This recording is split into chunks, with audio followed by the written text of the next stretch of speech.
The low growl of a luxury engine echoed off the cracked pavement as a sleek, midnight blue sports car pulled up to a quiet garage on the edge of a forgotten town. It was the kind of car that looked out of place anywhere without valet parking. The building it stopped in front of had a crooked tin roof, a faded sign that read LN Auto, and one flickering fluorescent light struggling to stay alive over the entrance. The man who stepped out of the driver's seat wore a $1,000 suit and an expression that had no patience for surroundings like this. His name was Preston Vance, CEO of a venture-backed electric automotive company and part-time collector of European performance cars. His eyes darted to the open bay of the garage, where a man in oil-stained coveralls worked silently under the hood of a dusty pickup. That man was Elijah Brooks, 43 years old, quiet, meticulous, and always on time. A widower, a mechanic, and most importantly, a father. Preston glanced toward the garage office. "You really think this guy knows what he's doing?" he muttered to his assistant, clearly not lowering his voice. Inside the office, Leah Brooks, 17, paused in the middle of sorting parts invoices. She heard the tone, the condescension wrapped in it. Her eyes tightened, but she didn't say a word. Outside, Elijah emerged from beneath the truck hood, wiping his hands on a rag. "You the one with the V10 Maserati?" he asked. Preston nodded, but didn't smile. "It's making a strange rattling sound. Not something a guy like you probably sees too often, I'd guess." Elijah didn't blink. "Bring it into Bay 2. Preston raised an eyebrow, but slid back behind the wheel. The engine purred with entitlement as it rolled forward. As Elijah opened the hood, Preston lingered nearby, tapping on his phone, then glancing up. "You some kind of specialist?" he asked, the words dipped in irony. "Or just a guy with lucky guesses?" Elijah didn't answer right away. His hands moved with calm precision, navigating the engine layout with familiarity that came from more than just experience. "I've worked on all kinds," he said evenly. "European, American, electric, hybrid." Preston scoffed. "Right. And I'm sure your degree's from MIT?" Elijah's eyes flicked up for just a moment.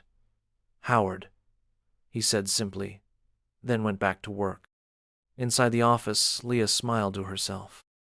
Years ago, before life caved in, her dad had been on the fast track to become a leading systems engineer in Detroit, someone who drew engine blueprints instead of cleaning up after them.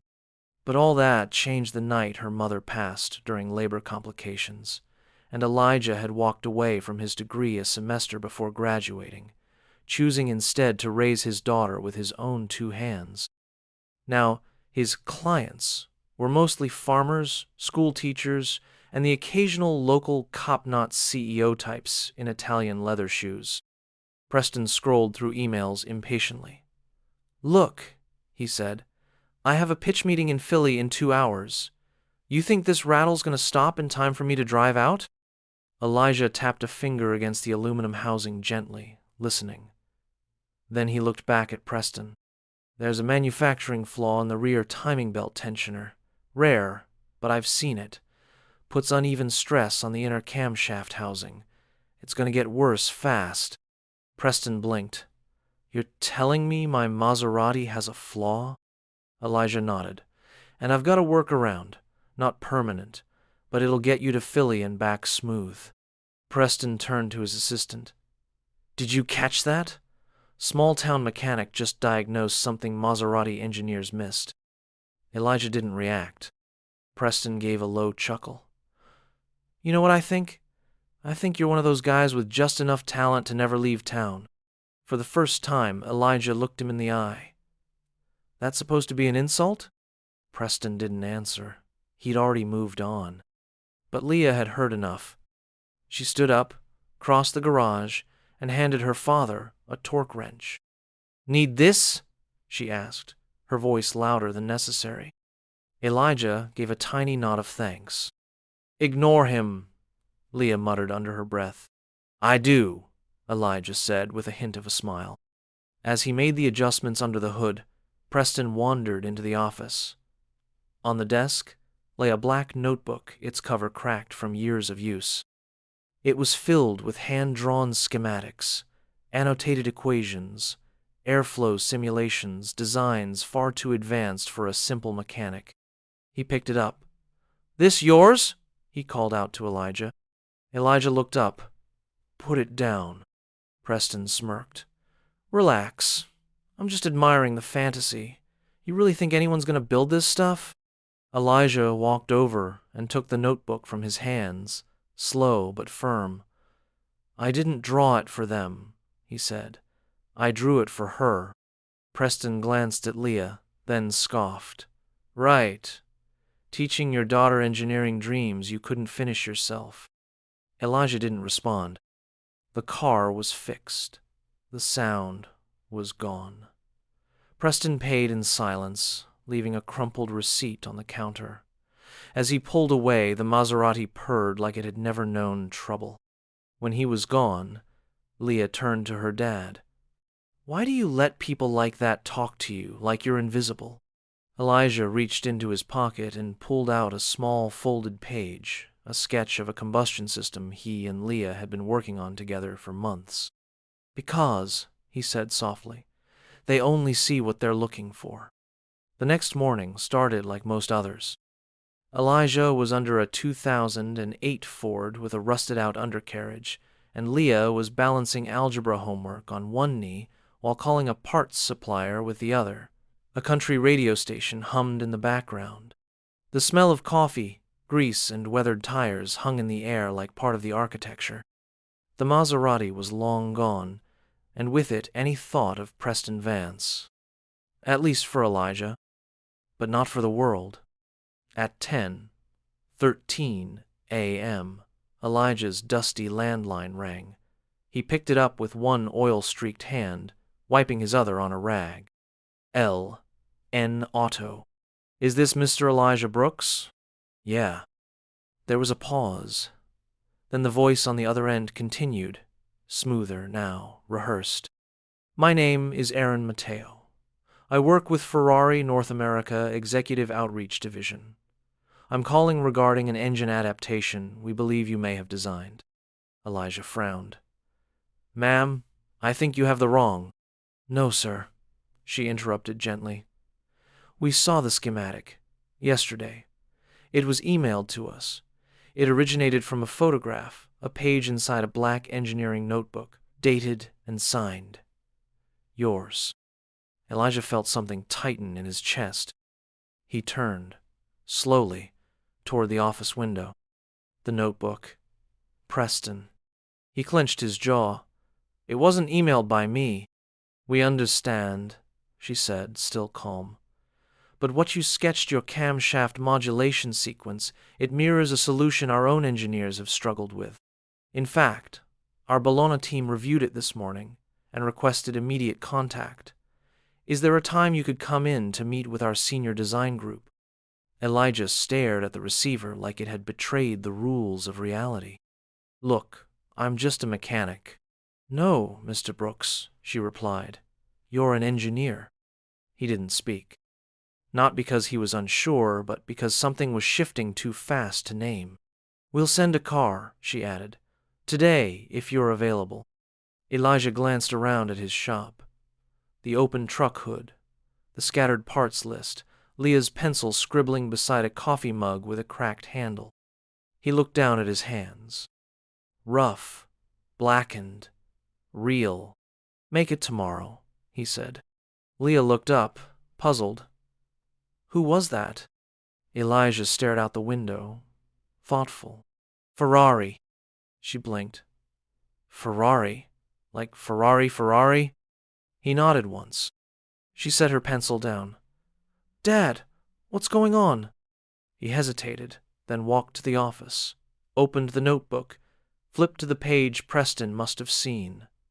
The drawing wasn't flashy, no labels, just quiet lines that told the truth. He handed it to her.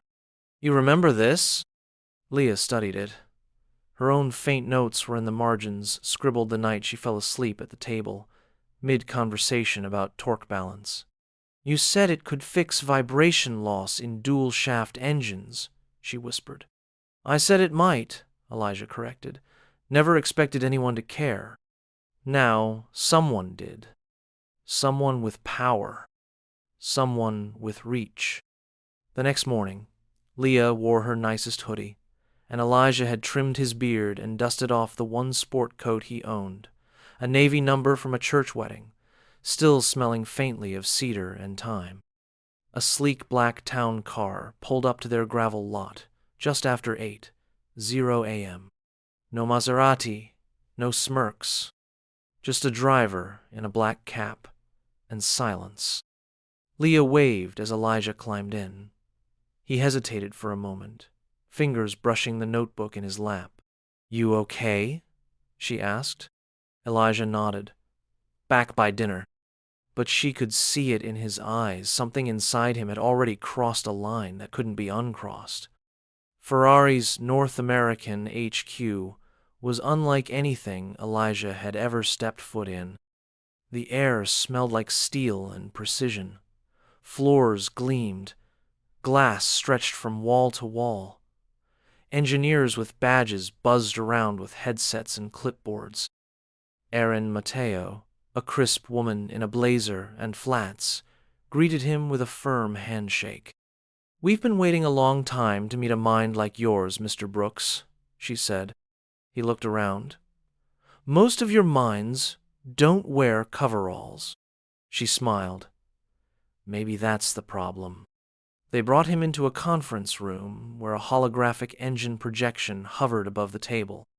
A group of Italian engineers, all tuned in via video, were already poring over digital reproductions of Elijah's sketches. When he sat down, they didn't ask where he went to school. They asked how he thought like this. And Elijah, quiet, grounded, exact, answered every question without fluff. Just math, just mechanics, just method. Hours passed. At some point, someone brought him espresso. At another, someone offered a consultancy role, part-time, remote, generous. He declined. "I'm not leaving my shop," he said. They looked puzzled.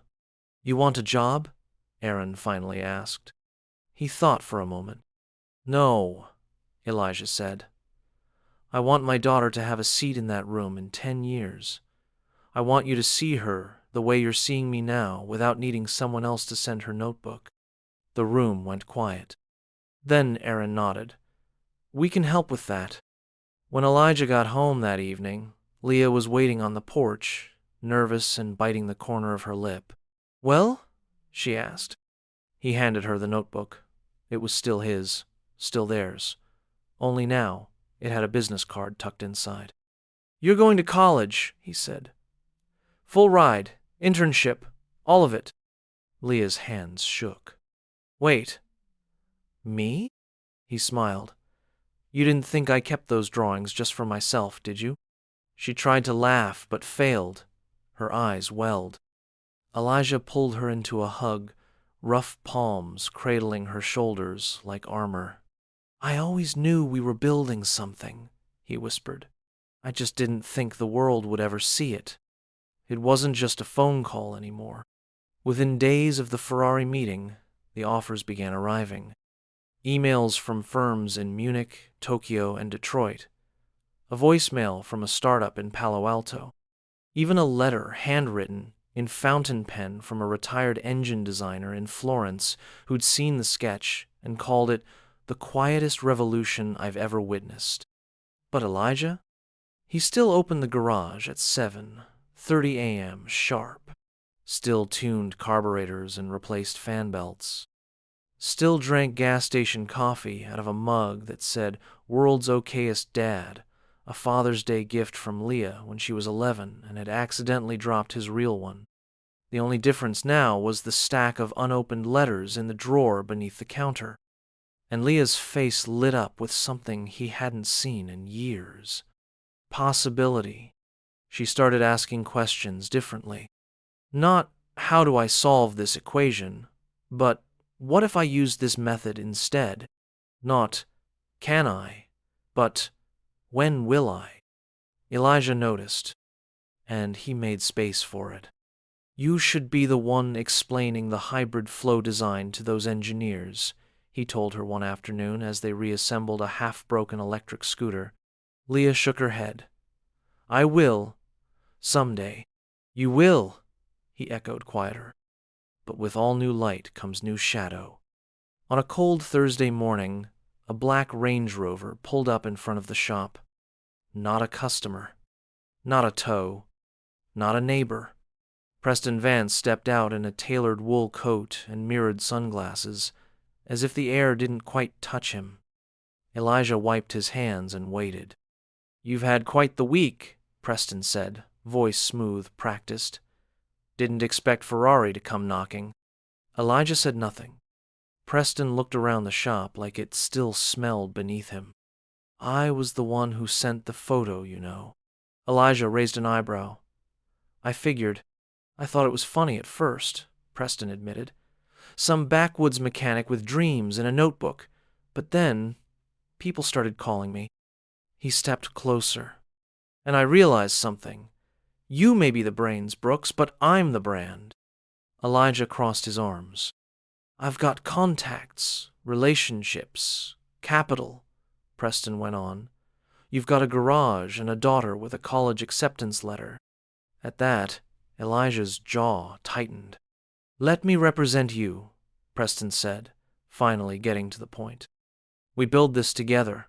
I put your designs in front of investors, car makers, the press. You stay in your garage, work your magic. I make sure the world hears about it. We split the equity. Elijah studied him for a long time, then said, You didn't respect my work until someone else told you it was worth something. Preston didn't flinch. I didn't recognize it, no. But now I do. That's the difference between us, Elijah said. I didn't need permission to believe in what I built. Preston smiled thinly. You'll regret walking away from what I can offer. But Elijah already had. Preston left with the same quiet arrogance he came in with. Leah came out a moment later, having seen it all from the office window. Was that him? She asked. Elijah nodded. What did he want? To profit off a story he never earned. Leah tilted her head. Are you angry? Elijah paused, then shook his head. No, he said. I'm not angry. I'm just not interested in pretending I need to be discovered. We've already been doing the work. She smiled, proud. And yet, the world had already discovered them. The next week, a local journalist wrote a story. Small-town mechanic designs what Ferrari couldn't. 2 days later, a regional news outlet picked it up. Then, a tech blog. Then, a major morning show requested an interview not with Elijah alone, but with Elijah and Leah. At first, Elijah refused. I'm not a story, he told the producer on the phone. You are, the woman said gently. You just never had the mic. Leah sat him down afterward, her eyes serious. Dad, what if this isn't about being the story? He looked at her. What if it's about being the example, she said, for every kid who thinks they're not enough because their parent doesn't have the right job or go to the right school or wear the right shoes? He sighed. You always were better with words. She nudged him. You raised me. The morning of the interview, Elijah wore his cleanest work shirt, buttoned to the collar. Leah wore a simple gray dress, her curls tied back with a band she'd hand-stitched when she was 13. The host, a warm woman in her 50s with eyes like stage lights, welcomed them to the studio. We're so honored to have you here, she said on air. Elijah, Leah, your story has touched people across the country, but it's not just about a brilliant engine design. It's about something deeper, about a father who gave up everything to raise a daughter and built something extraordinary along the way. Elijah's hands were folded in his lap. The host turned to Leah. What has your father taught you? Leah didn't pause. That excellence isn't loud, she said. It's patient, and that the people who shape your life the most are often the ones the world overlooks. The room was silent. Then applause, soft but real. After the segment, people began writing in letters, emails. A small box of hand-drawn cards from a fifth-grade class in Chicago that read, "Dear Mr. Brooks, you are the kind of superhero we believe in."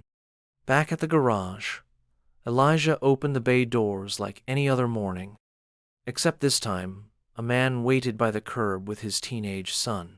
"You, the guy from TV?" the boy asked shyly. Elijah nodded. "Can I see the notebook?" Elijah looked at Leah, who nodded. He handed it over. The boy held it like it was magic. And maybe, in a way, it was. Not because it changed the world, but because it reminded people that someone like Elijah, someone quiet, overlooked, persistent, could build something the world couldn't ignore. And that maybe, just maybe, they could too.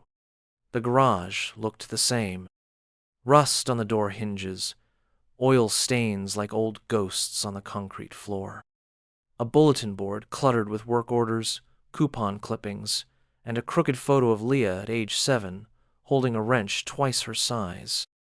But something had changed. Not in the walls, in the way people looked at them. Since the broadcast, customers had come from 3 counties over just to shake Elijah's hand or ask for advice on engines they couldn't name. A retired science teacher mailed a check for $500 with a note that read, "For the future of your daughter, it matters." Elijah took none of it for granted, but he also didn't let it alter him. Some days, Leah caught him just staring out the window during lunch, the notebook open beside him, not sketching anything, just sitting with it, as if relearning that it was okay to let the world in and still be himself. She started doing the same. Her scholarship was now official, full tuition, housing, stipend. The university sent her a welcome packet with a letter signed by the dean. "We are not simply proud to admit you, we are honored." Still, she hadn't packed. Not yet, because there was one more thing she needed to do first. It was Leah's idea to host the local workshop. She wanted to call it Build Days, a weekend session for teens interested in engineering, mechanics, or just figuring out how things work. Elijah was skeptical. "You really think anyone's going to show up to this dusty old shop on a Saturday?" But she just smiled. "You did." He tilted his head. "I was born here." She grinned. "Exactly." They printed flyers, put out folding chairs, cleared a corner of the garage and built 2 wooden workbenches from leftover planks and the bones of an old Chevy tailgate. When the first Saturday came, they waited. And at 2 a.m., the door creaked open. A boy stepped in, then a girl with a notepad, then 2 more. By 9:15, there were 12. By noon, there were 23. Kids of all backgrounds, all quiet at first, all curious. Elijah stood to the side, watching Leah show them how to disassemble a bike engine. She didn't raise her voice. She didn't need to. They leaned in to hear her. He saw himself in her then, not in blood, but in posture, in patience, in how she waited for questions instead of answering them too soon. And he felt it in his chest, that rare, almost weightless ache of pride. That afternoon, a girl with box braids raised her hand and asked, "What made you want to be an engineer?" Leah glanced at her father, then said softly, "Because someone showed me I could be one, even when nobody else saw it yet." Later that night, Elijah locked up the shop, the twilight spilling onto the gravel like melted copper. Leah sat on the hood of their old pickup, hugging a folder to her chest. He joined her. "You pack yet?" She shook her head. "Don't wait too long," he said gently. "I know," she whispered. "It just feels weird. Leaving this, leaving you." Elijah chuckled. You're not leaving me. You're just expanding the map. She smiled faintly.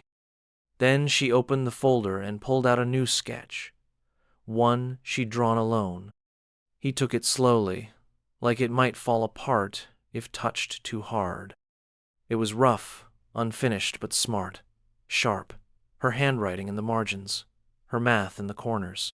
It's beautiful, he said. She looked away, blinking fast. I think I want to build something that helps people drive cleaner, smarter, not for money for communities like ours, for the places big companies forget. Elijah nodded, swallowing thickly. Then that's what you'll do. She leaned her head on his shoulder. You think I can? He didn't hesitate. You already are. Weeks later, on move-in day, Elijah carried 2 suitcases up 3 flights of stairs while Leah balanced a stack of books and a slow-beating heart. Her dorm was small but sunlit. The bed had a scratch on the frame. The desk had initials carved in the side. But it was hers. They stood quietly in the middle of the room, just looking. Then Leah opened the top drawer of her backpack and pulled out something wrapped in cloth. The notebook. She handed it to Elijah. You keep it, she said. He shook his head. That's yours now. But I want to fill a new one, she said. On my terms. This one belongs to us. Elijah opened it slowly, pages folded like memories, smudges where greasy hands had once pointed, crayon marks from when she was little, pencil equations from when she was brilliant and didn't know it yet. He hugged her, not tightly, but fully, like letting go didn't mean losing. Like roots didn't stop being roots just because the tree finally grew tall enough to see the sky. Back at the garage, Elijah hung a sign above the workbench where the workshop had been. If you can dream it, you can build it. If you can build it, you belong here. No big logos. No sponsors. Just words. Simple. True. Like the man who raised a daughter, drew quiet genius into margins, and waited for no one's permission to believe.